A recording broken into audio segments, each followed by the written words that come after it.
It was the evening of our second day in Takayama, and we'd booked a table at an authentic traditional Japanese restaurant, and it certainly looked and felt authentic.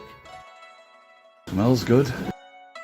The bar area especially looked a little cluttered with various objets d'art collected over many years of service and banknotes from all over the world pinned to its walls, plus assorted aging bric-a-brac adding to its charm. The central aisle's long, thick wooden tables and bench seats that admittedly were a bit uncomfortable, but they also added perfectly to the ambience, and the real wood fires on the tables completed the illusion of bygone days. But at the side of the main dining area you could opt for the more traditional Japanese style of dining, sitting cross-legged on the floor by low tables, but I personally find that a bit uncomfortable and quite literally a pain in the arse. But it's okay if you're young, limber and your bum's still firm, or if you're old Asian and used to it. Seating arrangement's a bit difficult, and it's kind of like a barbecue, if you like. Japanese barbecue.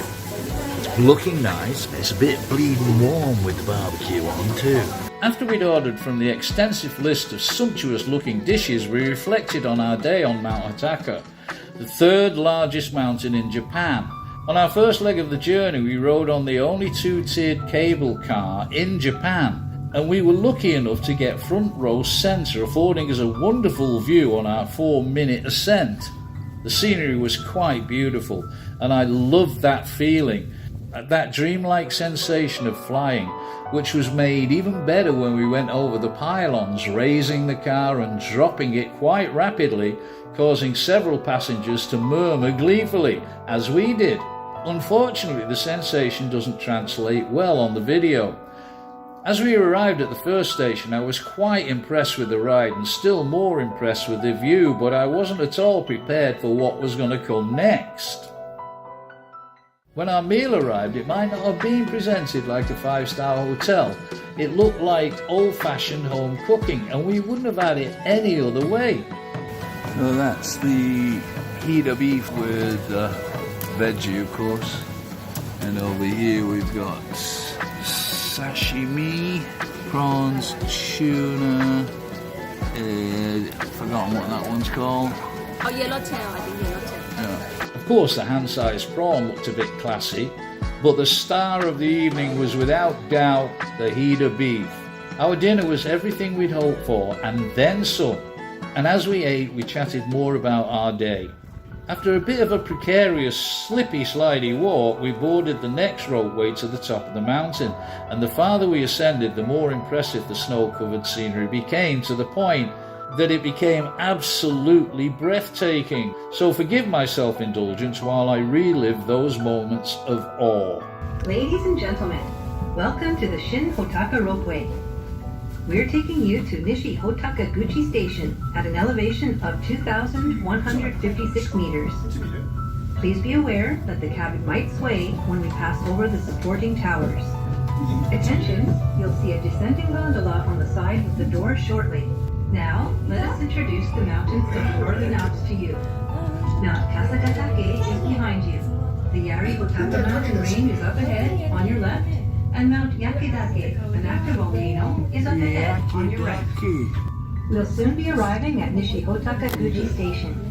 The return gondola departs at every 15 minutes past and 45 minutes past the hour.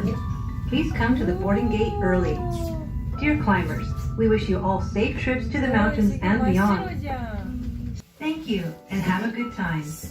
When we arrived at the station, I felt like I was on the set of a sci-fi movie and was quite overwhelmed by the sheer magnificence of all I'd already seen, and I was eager to get outside and be part of it. But there was something we had to do before we did that.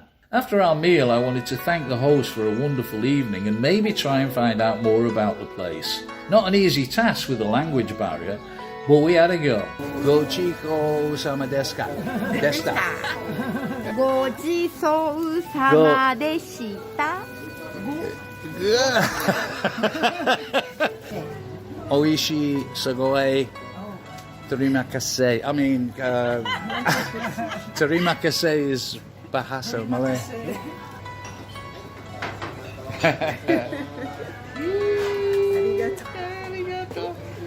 thank you. You big boss. Yeah? Nice to meet A you. pleasure. Sugoi. Oishi. See, no. Thai money. Yeah. Yeah? My money. Yeah. Okay. Pleasure. Oh, A real arigato. pleasure. Thank you very much. Enjoy so much.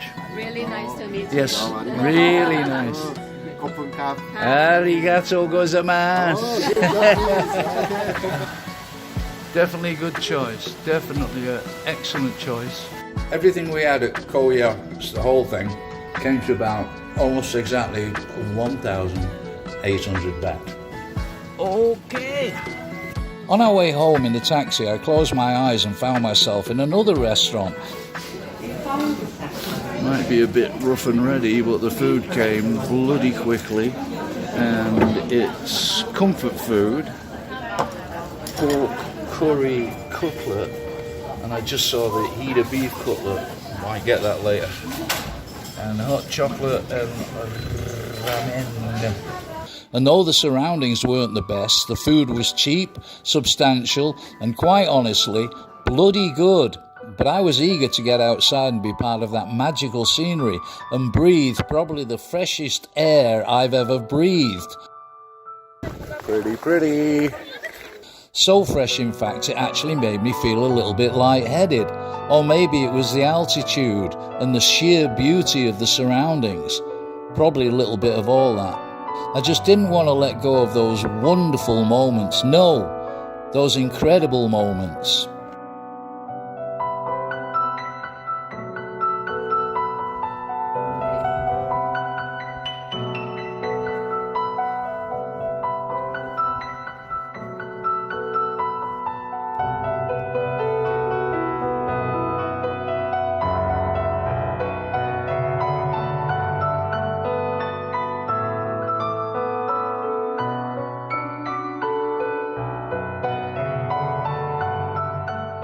As far as a winter wonderland is concerned, I, as a confirmed snowphile, have never seen anything in real life so magnificent, so beautiful, and dare I say, so wondrous. So all you snowphiles, put Mount Hotaka on your to-do list.